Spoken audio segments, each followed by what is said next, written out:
Hey everybody, it's Katie from the Board Game Mechanics, and I'm back with my fifth, I think, installment. If I knew math, I would be able to do the math properly. But I think maybe it's fourth. No, it's my fifth. It's my fifth. My fifth installment of my top 100 games. And today I'm going to cover 50... No, we're in the 30s. I'm going to cover 39 through 25. These games are legit. I mean, yes, I know that people say this a lot, and I never thought I would be one of those people that said, oh yeah, if it's a top 100 game, it's a good game. I'll totally play it. I thought there's no way, like 100 games, surely like the bottom 50 are not good. In making this list, that is so not true. There are so many wonderful games out there, and just new ones continue to be made, and this section is no exception. These are some excellent games. If you follow the podcast at all, or Jason, you'll know that we play a lot of Euros here, and they're probably going to start figuring pretty prominently. So my first one is the worker placement game, but it's not a normal, it's not your usual game. My number 39 is a game called Covert. Covert is so cool. I honestly don't see people talking about this, and we really bought it kind of on a whim. I think it was a cheap bargain kind of table buy. I honestly don't know if Clank has done anything else. Should have my research. This is a great game. The production quality is great, but it has this awesome theme that you're a spy. And so through like some worker placement kind of programming, there's some set collection involved, contract fulfillment, you're manipulating some number die, all these things to try and complete missions to be able to score the most points. Basic, kind of Euro style, like worker placement kind of game, but there are some neat little intricacies to this game, and the theme of being a spy is really cool. It's not super prevalent, but you are flying to different cities. You're collecting like shoe phones and, microfilm and all these really kind of fun things. And so that's why this is my number 39, Covert. My number 38, we just talked about this in the podcast last week. It is Viticulture, and we do have the Essential Edition. Gosh, when you think worker placement, Viticulture is a great place to start. And like was mentioned by our friend Alexandros, hey, in Greece, it is really an accessible theme, so it makes it pretty easy to teach. I had a lady that I worked with who hardly knew any games, and I started her off with like Bob Ross, Get Her Chill. Very easy IP, very simple gameplay. And then she and her friends did a lot of like wine tastings and things, and she said, well, is there a game about wine? And I said, well, yeah. And I said, there's Viticulture, but it might be a little, advanced for you. I can, send you some videos, explain the rules, whatever. She watched the video, taught it to her friends. They loved it. And just the idea of, okay, I want to grow grapes. They've got to be aged. I can combine them to fill these contracts. It's so great. The mamas and the papas in this one. I just want to start singing California Dreamin'. But this is Italy. Really add some great stuff to this. Just kind of a nice next level, but still very accessible worker placement game. So that's my number 38, Viticulture. My number 37. I was watching Z Garcia talk about his top 100, and he talks about Uwe Rosenberg. He said he made a game about beans. Then he got abducted by aliens and like sucked up in a spaceship where he like starved for 7 years or whatever. And so then he came back and became obsessed with games about feeding people. So my number 37 is one of those games about feeding people, and that is Agricola, the granddaddy of all feeding people games. I love Agricola, and I mentioned on the podcast I like to play this at 2. I've not played the 2-player version, so that might change it a little bit. I love to shape meeples. I love the idea of trying to get points the way I want to get points. Am I using the cards to make the upgrades to my technology? Am I really, birthing new animals to get livestock points? Am I, trying to expand my farm and utilize all that as much as possible? Do I want to have as many family members as I can? But you still got to feed those family members. It's just tight. How am I going to get the food I need and accomplish everything I need to accomplish to score well? It's just, I think, a really great game. Again, kind of that next level. Okay, you've played entry level games. Let's try something a little bit meatier. And I think Agricola, with that theme, is really accessible. I mean, unless you're tired of farming. But I'm from the Midwest. Farming's my, like, all around. I was in FFA in high school. So for me, this theme really works. That's my number 37, Agricola. My number 36, I actually don't have a copy of. And that speaks of how amazing this game is. Actually, some of our good friends own this game, and so we kind of share custody of it, so to speak, and it's their weekend. So my number 36 is Museum. Museum, we have been pumped about since we saw the first prototype. We played it several years ago at Origins. Just the artwork is amazing. It is set collection, but you've got other things going on. You can always play in other people's turns, so it is constantly moving. You can shift your collections in a bunch of different ways. I love the idea of digging into all these ancient civilizations. I love museums in general, and I think that's really an underused kind of theme, and so that's just adds to this game. It's beautiful to look at. It really, at its core, is not difficult. I mean, on your turn, you're collecting cards, and if you want to play them, you play a card with the same value. I mean, but there are events happening, and people are playing on your turn, and you can play on theirs, and so victory points are being traded. Lots of stuff going on, and yet at its core, a set collection game. So that's my number 35, Museum. No, my number 36, Museum. My number 35 is completely different from Museum, and it's kind of an Ameritrash game, and I kind of love it. Obviously, it's my number 35, and it's an Eric M. Lang game. And in general, I would say I don't like Eric Lang games, but The Godfather, Corleone's Empire, is an exception. And this game goes over well with all kinds of people, because the idea of like mobsters, like, okay, I'm gonna make you an offer you couldn't refuse, drop the gun, leave the gun, take the cannoli, like all that kind of fun like rhetoric can come out in this game. And yes, it is a little mean, but you're a mobster, and so you can be mean to everybody. So you are doing some contract fulfillment. You got guns, you've got drugs, you've got booze, you've got dirty money, laundered money, blood money. And you're going different places, shaking them down. You've got territory that you're trying to, which even though I hate area control, I don't usually win based on area control. I win based on contract fulfillment. But you're trying to work where you're putting your family members, you know, making them an offer they couldn't refuse. All that great stuff comes out in The Godfather. And it was really cheap for a while. And it's just so worth it, because it is such a good time. And you've got your family members. Yes, it has minis, and Jason loves it. But they're just your workers. So you've got that worker placement. You've got the contract fulfillment.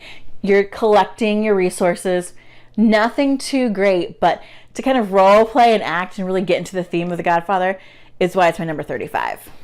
All right, my number 34 is technically a blind bidding area control game, which I just recently said in the podcast, I don't really like either of those mechanics. But I obviously do really like this game.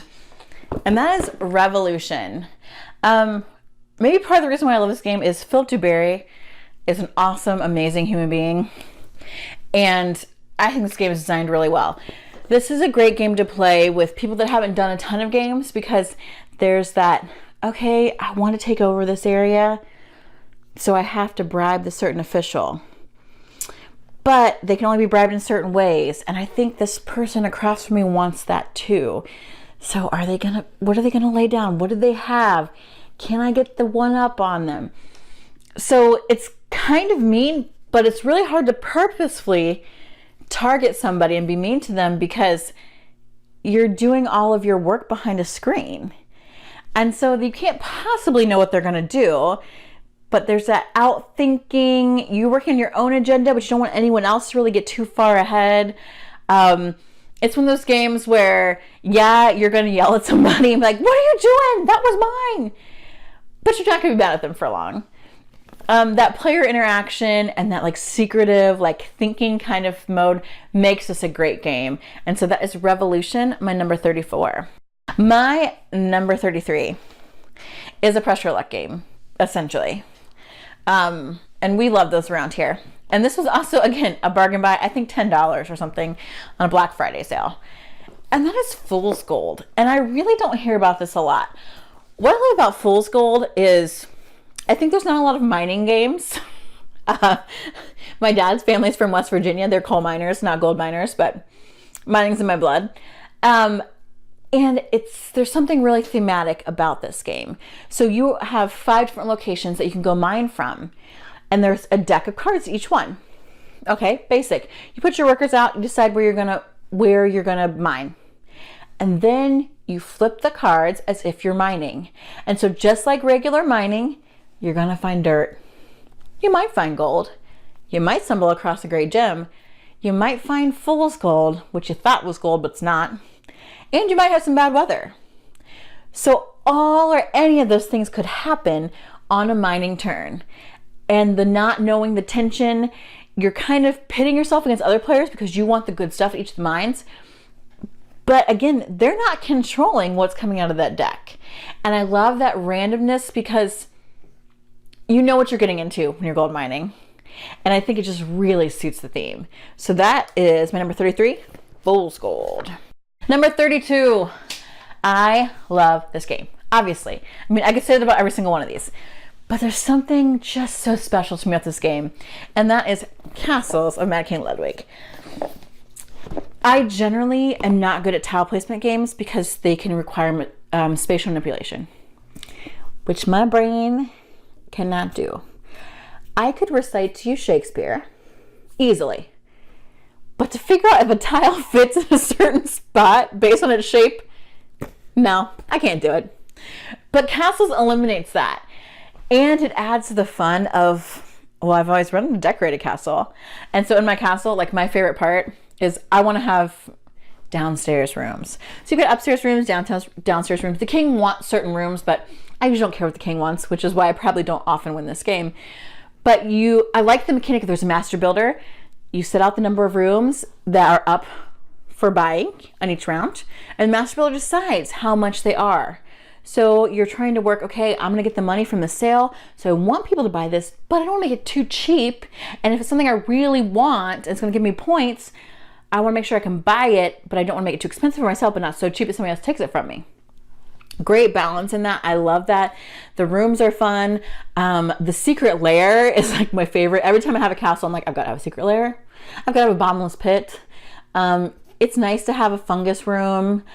The secret lair, the cool thing about it is it even has like a pipe organ. So I can just picture the Phantom of the Opera down there. Then I put it next, like the grotto, like the Venus grotto next to it. So he rows across it in the boat to get to his pipe organ. Yeah, my imagination goes crazy with this game. And so I always have a good time with it. And if you're anything like that, you like decorating rooms or just that kind of, it's fun, it's laid back. But if you're a min-maxer, go to town on the points, go for it. I'll be making sure I've got a blue room and a pink room So 32, Castles of Mad King Ludwig. My 31, kind of a completely different direction, and actually what I think is a fantastic theme, and that is the networks. This game is really accessible as far as price point, and there's a lot of fun in this game, and it really isn't that complex. I mean, there's lots of things that can happen on your turn, but there's the fun of saying, okay, I'm gonna make a television show. And there's like the spoofy titles and like the funny actors. Like, okay, I want this actress, or, you know, I want that hilarious title with this particular actress, and I'm gonna get some ads for like crazy stuff to try and get the most viewers, to try and make good money. It's just fun to run a TV network. We also have the executives expansion. I'm like pointing at my shelf like you can see it, but it's over there, which I don't think we've played with completely. We also have Teletime, which kind of adds a set collection aspect as far as what types of shows you're gonna get. So that adds another layer to it. So this game can get really complex as you add to it. I'm really excited for the Rivals, which is the 2-player version, even though I do like playing just this at 2 players. This game is great. A lot of people can get into it because everyone understands TV. So that is my number 31. But that works. My number 30, I don't actually own. And like I said earlier, if it's a game this high up that I don't own, it's a really good game.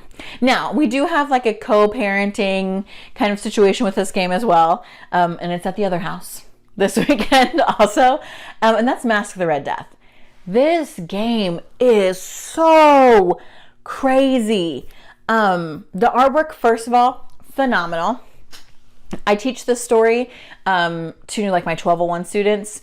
We use it when we talk about literary analysis and analyzing what the different colors mean and what, you know, the prints might represent, all these things.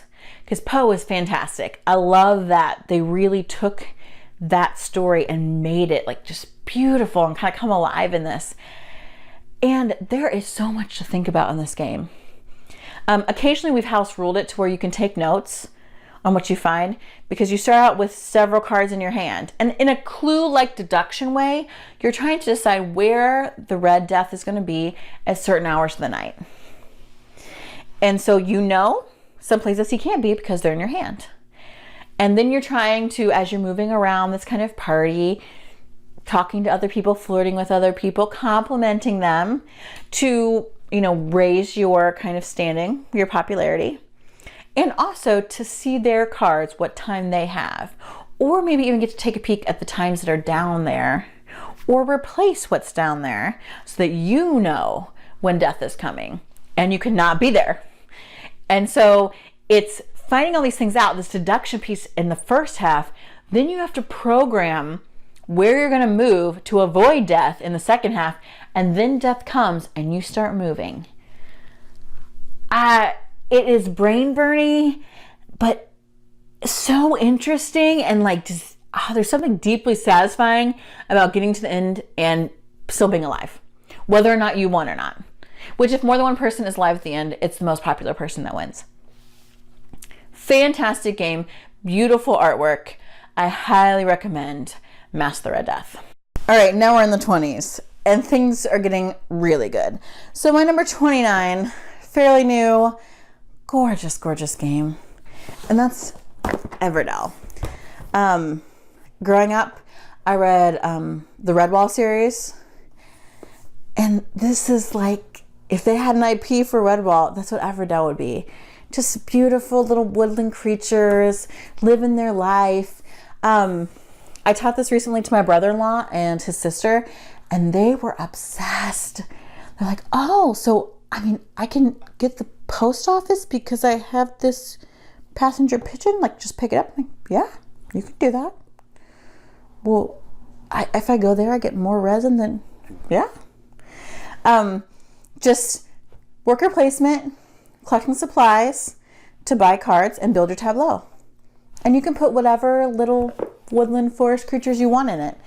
I'm not usually that great at winning it because I'm just so drawn into the artwork and looking at what I have and just trying, but there's just a lot of simplicity in the gameplay, but yet a lot of intricacies once you start getting into it and seeing how combos can work together, what you can get and be able to actually harvest during the growing seasons, the certain seasons that actually give you harvest, how you can kind of put out only the good cards that are going to help you in the long run for points, where you can maximize that to move things in and out of your tableau. There can be a lot to this game than when it first appears. But even just at first blush, it still is just a fun game. So that is my number 29, Everdell. My number 28, very similar to Fool's Gold, in that it's thematic in its push your luckness. There's got to be some other word for that. But that is Thebes. Thebes also involves you going and digging, but this is with an archaeology theme, which I also think is highly underrated as a theme. Although I would say there's a significant number of games where you're going for treasure. That's pretty common. This feels like you are Indiana Jones. You are collecting knowledge. You're going out to these dig sites. You're reaching into these bags that represents the dig sites. And there's dirt there too. And sometimes there's going to be really valuable stuff you find. Sometimes it's like kind of crappy stuff, much like an archaeologist would do in a dig. This I think I like better because it's what, 1, 2, 3, like 4, 5 spots higher, because it adds this kind of time management piece to where I'm like, okay, I have so much time in the game, and how much time do I want to allot to my dig to try and help me really maximize to get the good stuff that's in that bag, which, you know, you still may not based on luck. But then also I need to collect enough knowledge to really make it worth my while to spend the time. So I've got to go around and do some card collecting. There's some set collection involved. Do I want to take the pieces I have and like put them on display and do kind of a tour and get points that way? Just a lot more things going on in this than in Fool's Gold, but still the basic kind of premise. So sometimes you get boned when you go to dig in Palestine. You just didn't find the Holy Grail. Sorry.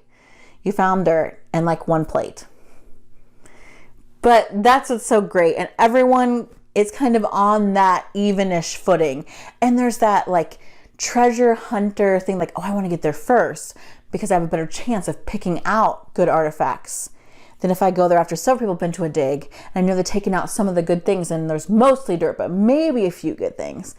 That kind of give and take is so great. Again, this was like a super bargain. If you like push your luck, if you like this kind of theme, check it out. My number 28, Thebes. My number 27 was a Grail game for Jason and I for years. And when they announced they were doing a reprint, we lost our minds. So we were hoping to maybe buy an old busted copy like we like to do when the new copies came out. But some beautiful, beautiful member of the Riveted sent us one instead from the Kickstarter.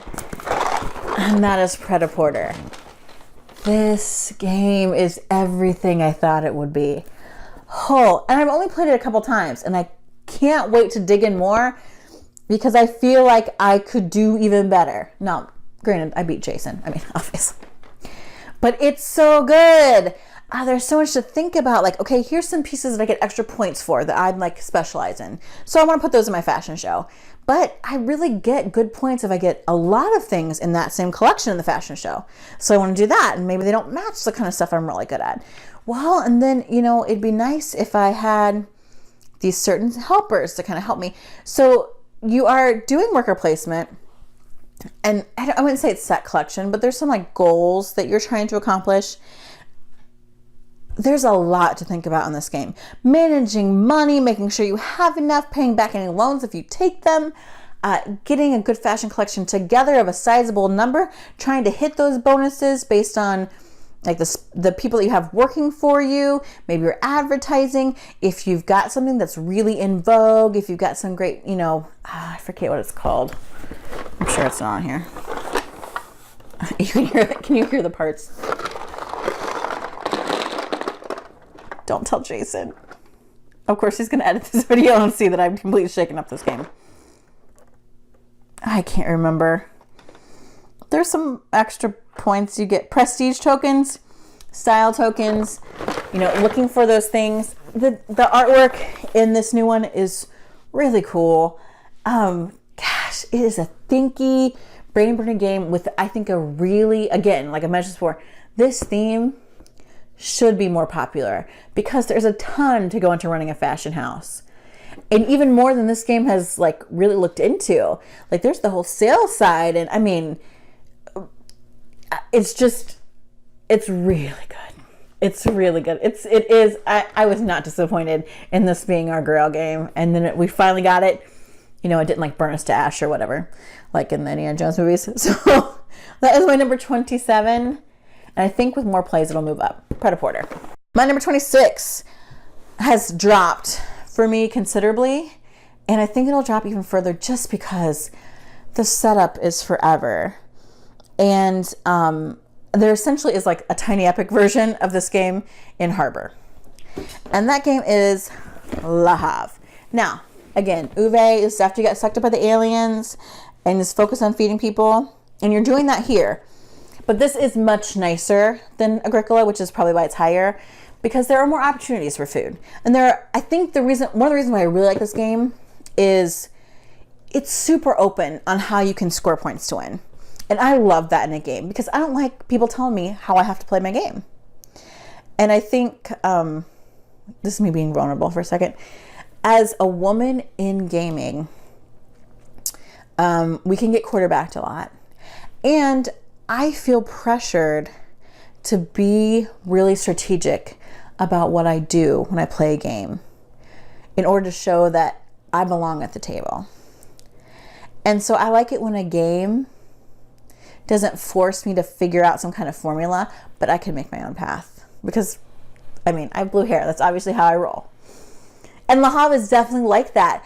You can decide, like, hey, I'm going to work this cattle thing, then we're going to slaughter them, we're going to make some leather, we're going to go into the leather goods business. Or you know what, I'm going to fish the crap out of that. Let's fish it, let's salt it, let's get the boats out. There's lots of different ways to go about this, and I think that's so great. And it isn't as tense for food as it could be, as it is in Agricola. But again, all the chits to set up, I mean, there might be like a broken token or a BGG thing or something that makes it easier. I don't know. If there is, we should invest in it because this will probably move up again, because I do really like this game. But I would rather play Havre, where I'm just moving my little tiles up to indicate the goods I have, as opposed to pulling all those chits out and setting them all up on the board and everything. But still a great game, obviously. It is my number 26, just on the top 25, and that's Le Havre. My number 25, I don't know. And I actually haven't played it this past year, but it's my number 25 game. And I think when I tell you what it is, you'll totally agree it's worth it. My number 25 game is Clank. Jason and I keep talking about how we need desperately to own a copy of this, and I'm interested in the new version with the Acquisitions Incorporated. He's not, because he can't accept any kind of legacy game. We'll see who wins that one out. He wants Clank in space, and I don't do space on principle, but I've heard it actually is a really good version of the game. But I love Clank because I love deck builders. Something so satisfying about working so hard to manipulate your cards. Then you get that great hand and you just bam, bam, bam, do everything. And then it takes something else I love, which is a board game, a treasure hunt, yes, and puts them together. I love that. And I love that idea was just so great. And when we played the first time, I'm like, this is how a game should be. It's so fun. Now, a lot of people say, regular Clank, oh, you can just run in, get a little treasure at top, run out, screw everybody else. Sure. I believe you could do that. I don't play with jerks like that. So I know nobody in my gaming group would dare do that to us playing Clank. So that's why I'm not worried about it. That's the reason why Jason wants Clank in space, so that no one can possibly do that, but to each their own. I'm just saying, I don't think I would really run into that very often. But gosh, it is such a good game. Really simple, because having that board there, for people that really aren't as into deck builders or are new to deck builders, it's easy for them to see movement because we have a person on a board moving. You've got that like pushing your luck with your clankiness going into the dragon's little lair there.